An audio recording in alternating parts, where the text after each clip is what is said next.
had just returned from my 15-minute coffee break when I noticed something strange. 2 people in dark suits were standing at my cubicle.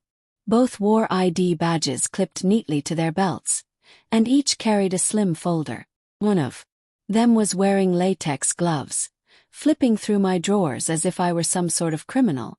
The other was photographing my computer screen, moving slowly, methodically. My heart didn't race, just dropped into my stomach. I knew instantly what this was. Walked closer, clutching my coffee cup, trying to keep my face neutral. "Is there a problem?" asked. The taller officer straightened. "Jessica Alvarez." He nodded. "We're conducting a compliance inspection," he said in that rehearsed tone people use when they've said the same line 100 times before. "Based on an anonymous report." Anonymous? I didn't need anyone to tell me who had filed that report. Just 2 cubicles away, pretending to be buried in spreadsheets, was Chloe Sanders, my boss's only daughter. The same Chloe who'd started at the company 3 months ago. The same Chloe who made it painfully obvious that she thought my position should have been hers. I looked back at the officers and forced a calm smile. "Go ahead," I said, setting my coffee down. "You won't find anything." But even as I said it, my hands trembled slightly. Not because I was guilty, because I knew exactly how far Chloe had been willing to go. Chloe and I had never gotten along. From her very first day, she treated the office like it was her kingdom, and the rest of us were peasants. She interrupted meetings to clarify points I'd already explained, usually getting them wrong. She would drop her father's name casually, reminding everyone who really held the power. And me, I was the person standing between her and a promotion she believed she deserved. I'd been here for 6 years. I knew the clients, the regulations, the systems. My work wasn't flashy, but it was solid, which is exactly why she hated me. Because you can't outshine someone who doesn't need to shine in the first place. Officers kept working in silence. They opened file folders, flipped through reports, checked my desktop every now and then they exchanged glances. That wordless kind of communication that makes everyone around them nervous. Crossed my arms and stayed quiet. Inside, though, my thoughts were racing. This is it. She's finally done it.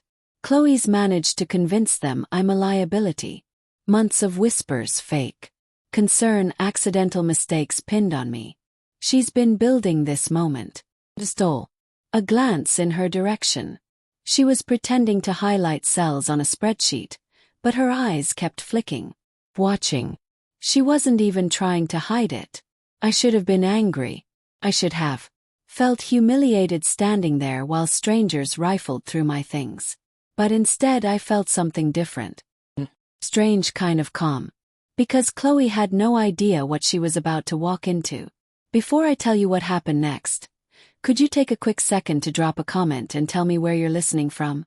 I love seeing how far these stories travel.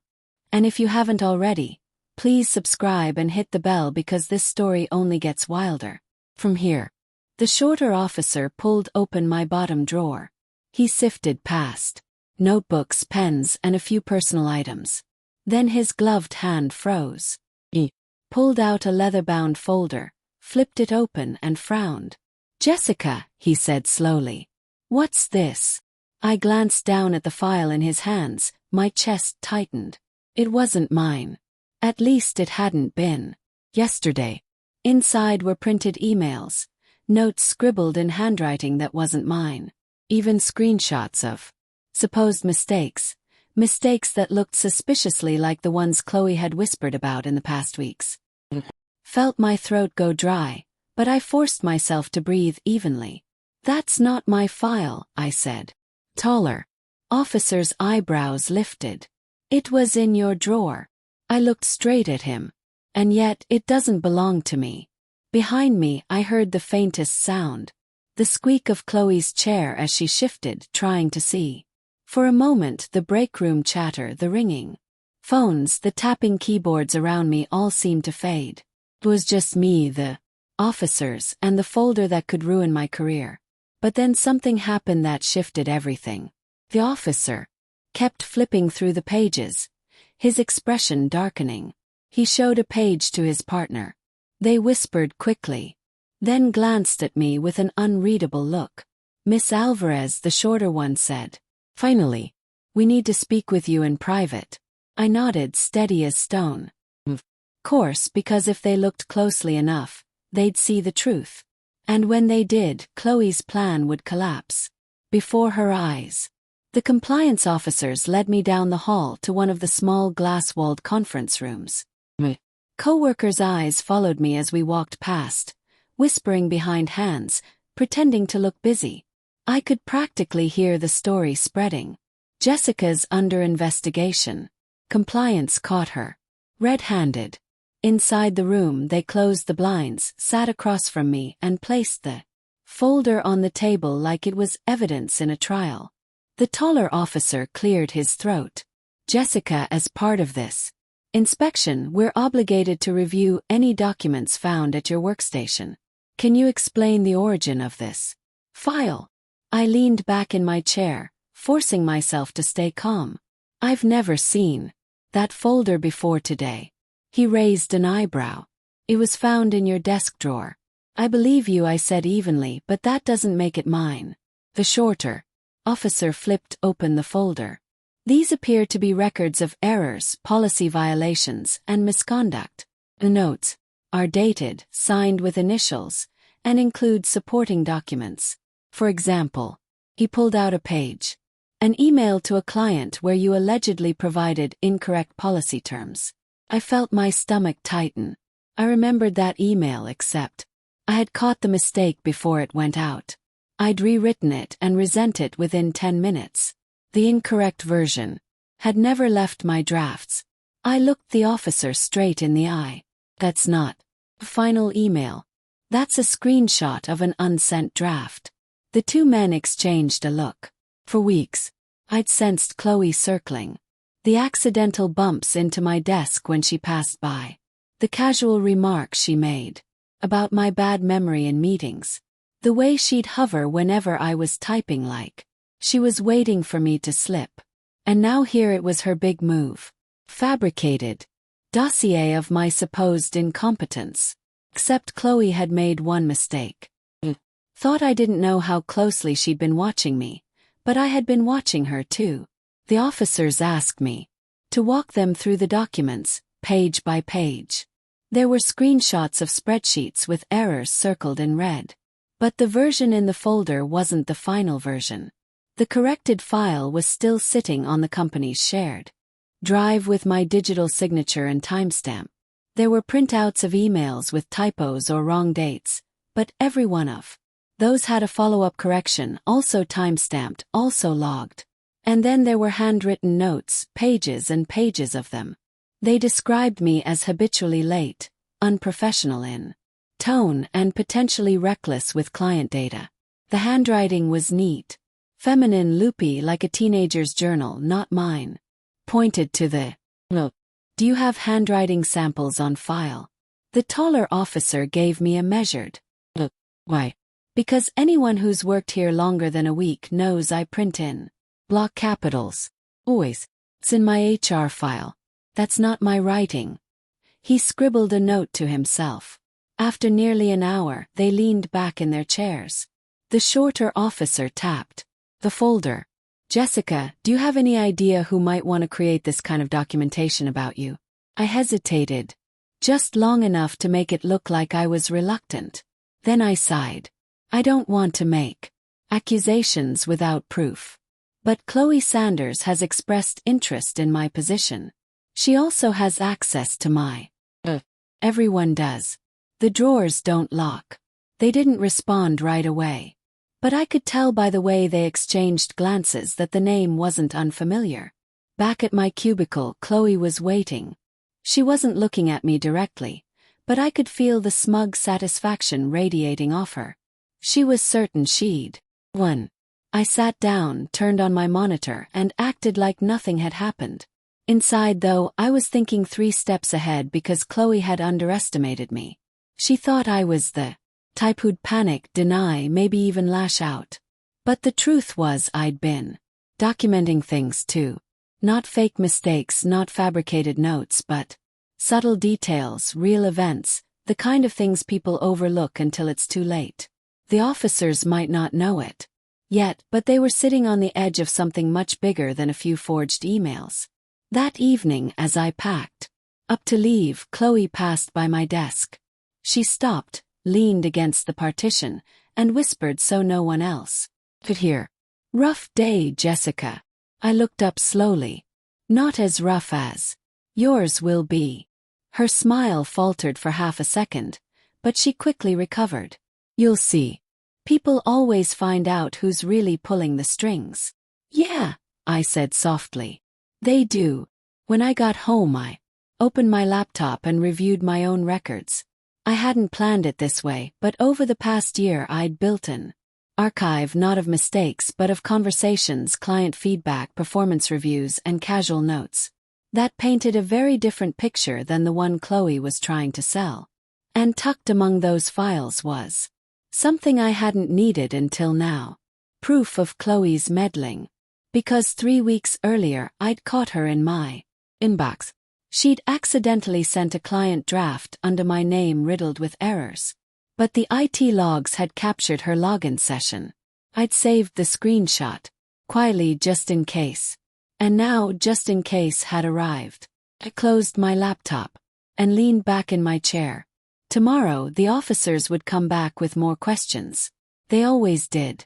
And when they asked, I'd be ready because Chloe thought she was building a case against me. But what she didn't realize was that she'd been writing her own indictment the whole time. The next morning I arrived at work earlier than usual. The office was still quiet, only the hum of computers and the faint smell of burnt coffee from yesterday's pot. I wanted time to breathe before the storm hit. But I didn't have long. At 9:12 sharp the compliance officers returned. They stopped at my cubicle first. "Jessica, do you have a moment?" My coworkers looked up curious. Some exchanged glances. Others kept their eyes down, pretending not to notice. I grabbed my notepad and followed the officers back to the same glass conference room as yesterday. This time there was another person waiting inside, Mr. Harrison, our department manager. His jaw was tight, his hands folded on the table. He looked like he hadn't slept. The taller officer began. "Jessica, thank you for your cooperation yesterday. We've been reviewing the documentation. Some things don't quite add up. We'd like to clarify few details." He slid a page across the table. The email screenshot Chloe had planted. "We checked the client records." The shorter officer said, "As you mentioned, the draft was never sent. The final version was clean. However, this printout clearly came from within the system." "Correct," I said, "but it wasn't taken by me." Mr. Harrison leaned forward. "Do you have proof of that?" I opened my notepad, flipped to the page where I'd written dates and times, and slid it back across the table. "Logs 3 weeks ago. Someone accessed my account from a workstation that wasn't mine. I flagged it and took screenshots before reporting it to support." The officers studied the page. Mr. Harrison frowned. "Who?" I didn't answer right away. My pen tapped lightly against the table. "You'll see the username in the log," I said finally. "It wasn't mine." I didn't have to say the name. They'd see it soon enough. Back at my desk, the atmosphere felt different. Conversations quieted. When I walked past, people avoided eye contact. By noon I understood why. Jessica, my coworker Maria, whispered when she caught me in the hallway. "Need to tell you something. Chloe's been talking." I stiffened. "Talking about what?" "She's saying you're under investigation for client mishandling. That you've been falsifying records to cover mistakes. She says compliance is close to proving it." I closed my eyes. Briefly. Chloe wasn't just relying on the planted folder. She was poisoning the well, creating doubt before the truth could surface. Do people believe her? I asked. Maria hesitated. Ooh. You know how she is. She makes it sound convincing. Of course she did. Chloe had inherited her father's charisma, the same sharp smile, the same ability to twist a story into something believable. And unlike me, she didn't care who she stepped on in the process. That afternoon I noticed small changes. Emails from colleagues were shorter, clipped. The friendly banter in the break room quieted when I walked in. Even the receptionist, who always greeted me warmly, only offered a polite nod. Chloe's poison was spreading. But I reminded myself, perception isn't reality. The officers weren't fools. They had the logs. They had the handwriting samples. It was only a matter of time before the pieces came together. Still, that didn't make the waiting any easier. At 3:45, the compliance officers returned. This time they didn't ask me to leave my desk. They asked Chloe. Her face went pale, but she smiled tightly and followed them into the conference room. The entire office pretended not to watch, but everyone did. Heads tilted, fingers paused above keyboards. Even Mr. Harrison stood outside his office, arms crossed, eyes following her. Through the blinds I caught glimpses. Chloe gesturing with her hands, talking fast. One officer scribbling notes while the other kept his gaze locked on her. Her confidence slipping with every minute. 30 minutes passed, 40. 50 minutes, the door opened. Chloe walked out, eyes red, jaw clenched. She didn't look at anyone as she marched back to her desk. The officers didn't say a word. They went straight to Mr. Harrison's office instead. For the rest of the day, Chloe barely moved. She typed furiously, but her hands shook on the keyboard.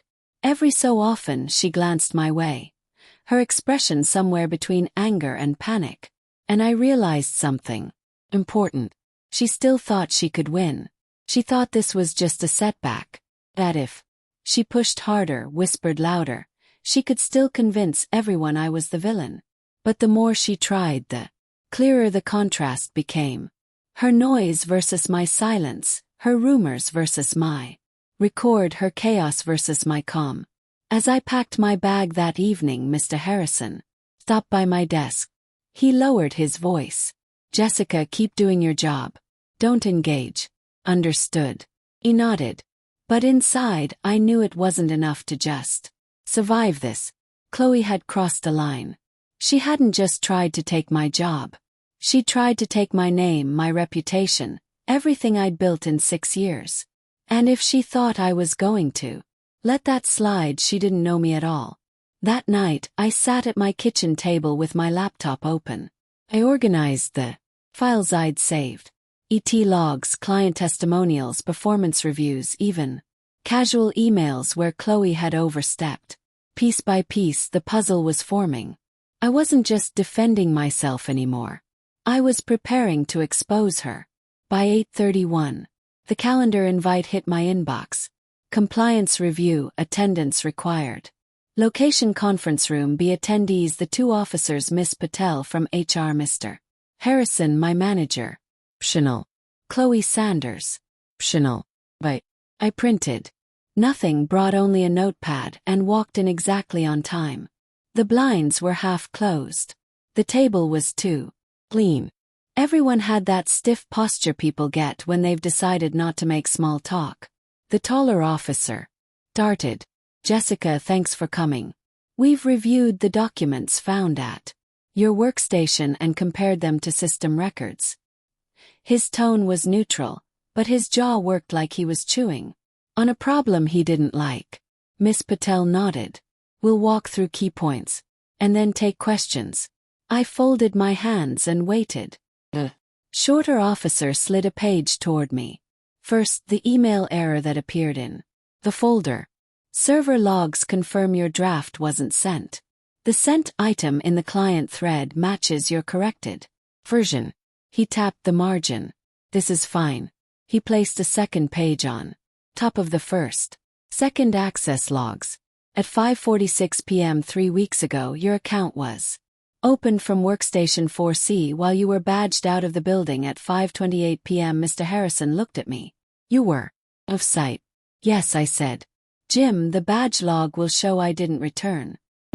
Patel glanced at the taller officer. He slid over a printed table.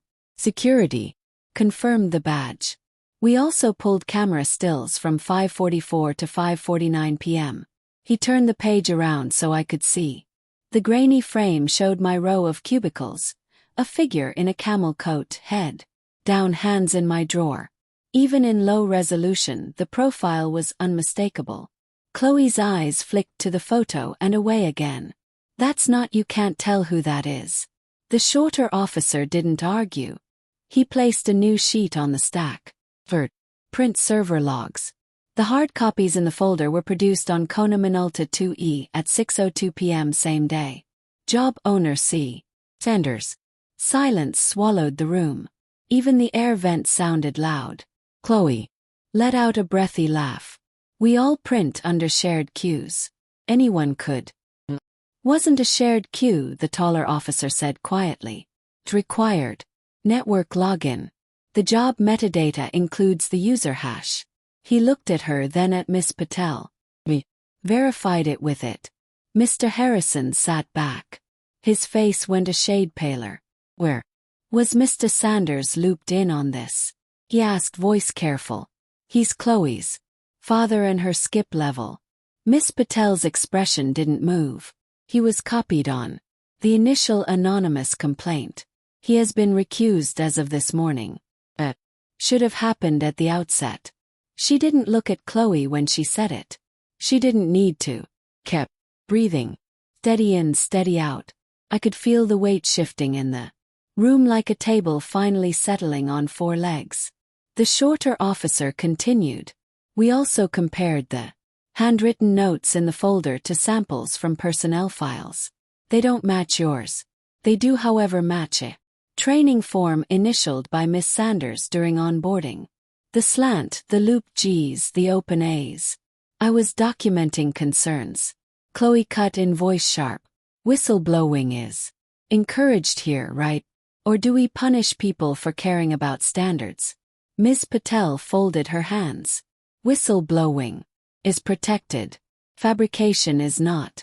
Chloe's jaw twitched. I didn't fabricate anything. It is sloppy. Everyone knows it. Mr. Harrison looked at me, then back. Chloe, we don't know that.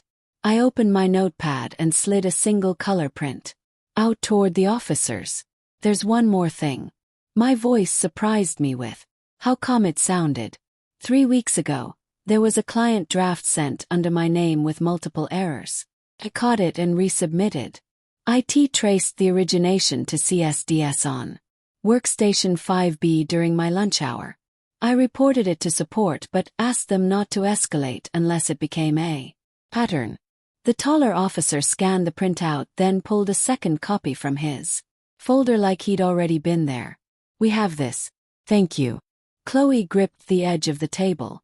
You can't prove intent. People ask to help all the time. I was helping. Jessica leaves things half done. Intent is precisely what we're establishing, Miss Patel said, still. We're also establishing process failures, including the lack of early recusal for your father. Chloe's head snapped toward her. He did nothing wrong. Miss Patel didn't blink. That's why it's called a recusal, to protect all parties. The taller officer pushed the planted folder away like it was something that might spill. Jessica, do you have anything else you want to add? I thought about all of it. The quiet corrections, the clipped emails, the way conversations died when I walked into the break room. I thought about the coworkers who didn't look up, and Maria whispering. She makes it sound convincing. I want to keep doing my job, I said. I want my name to mean the same thing it meant last month. No one spoke for several seconds. Then Miss Patel closed her notebook. Here's what happens next. Jessica, you'll return to your full duties. We'll remove any flags or holds on your counts. Chloe, you are placed on administrative leave with pay effective immediately while we complete our review. You are not to access company systems or premises without HR approval. Chloe's mouth fell open. You're suspending me based on a printer log. Based on a fuzzy photo. We're suspending you based on a pattern, Miss Patel said. The documents, the access logs, the timing, and the conflict of interest concerns. We need to do this properly. Chloe turned to Mr. Harrison like he might pull a lever and change the floor under my chair. Say something. He looked tired, older. Compliance is running this. I'm staying out of it. Like I should have from the start. The shorter officer gathered the papers. He paused, then looked up at me. We'll likely ask more questions, but the core issues are clear. As we stood, the taller officer added almost gently. For what it's worth, we don't like being used. When we realized the print jobs were tied to a complainant account, well, he didn't finish the sentence. He didn't need to. Their faces went pale when they discovered what they were carrying was someone else's weapon. I stepped into the hallway and let the hum of the office swallow me. Keyboards, phones, the far-off clatter of the mail cart. Maria was near the copier. Eyes met. She didn't say anything. Just nodded once, slow, like we were finally standing on the same piece of ground again. And my desk, my monitor, woke to the client dashboard. No red banners, no holds.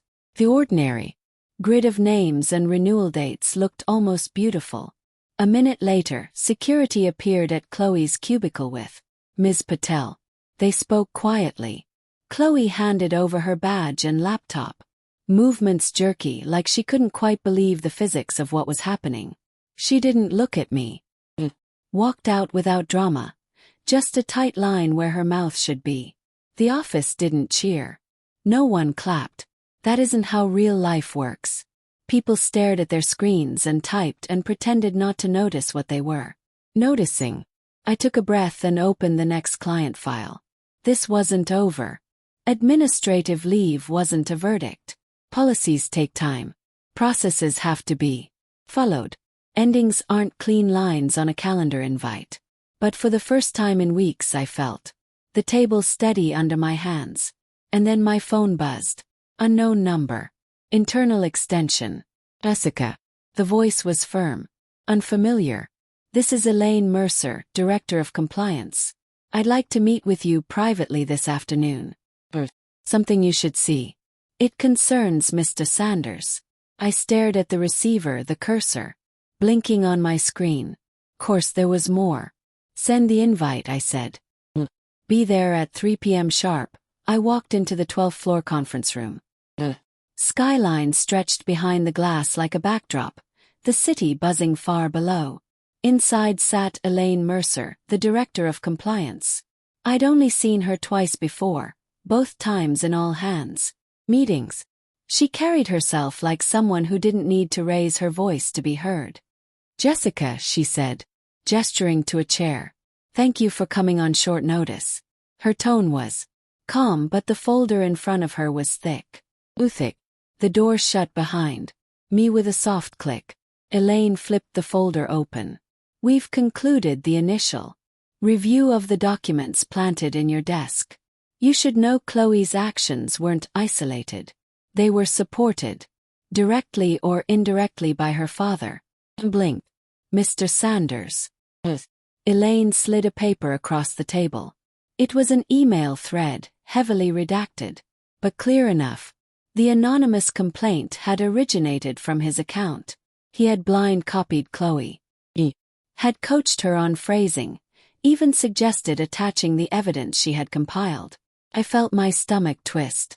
Oh, the anonymous report wasn't anonymous at all. Elaine nodded. Exactly.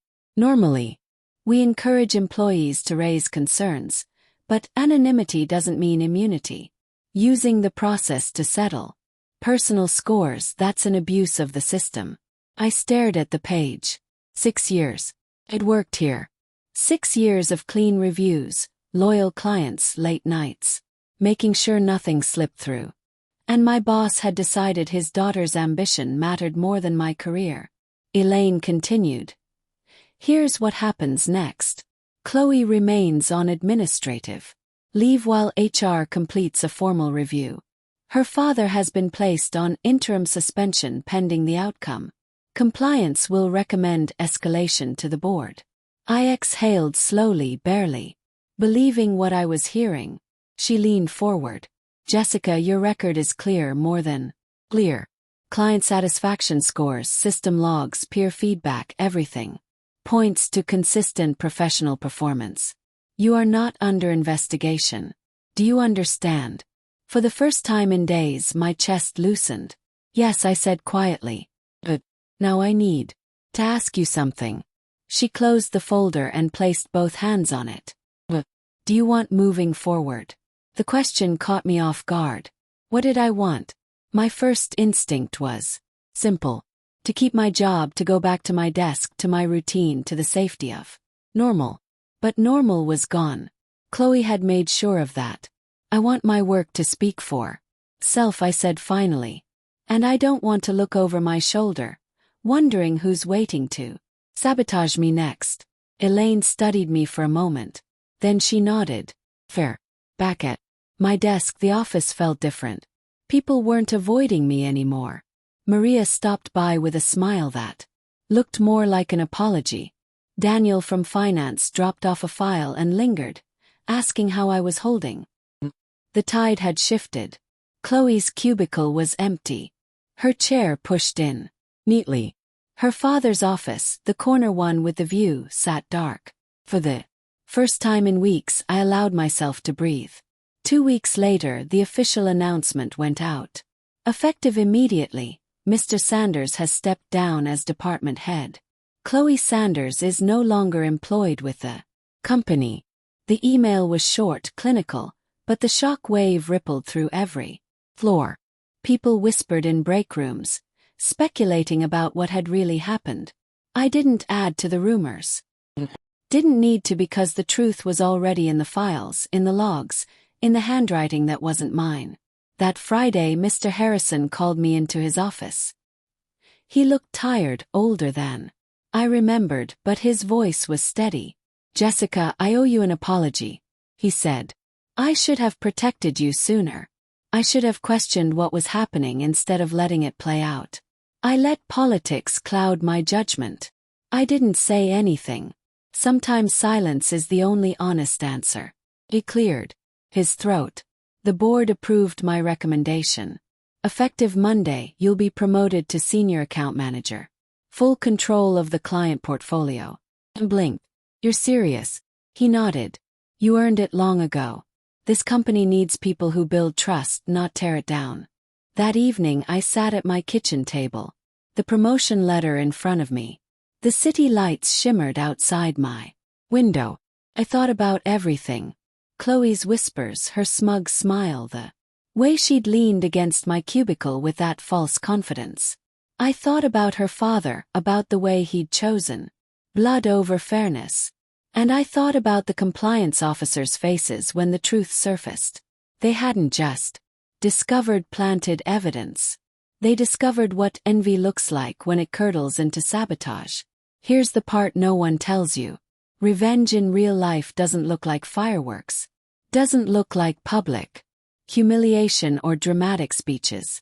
It looks like a folder closed quietly on a conference room table. Looks like an empty cubicle on Monday morning. It looks like people realizing slowly who you really were all along. I still walk past Chloe's old desk every day. It stays empty, waiting for a new hire. But for me, it's a reminder. Reminder that no matter how carefully someone plots against you, the truth leaves a trail.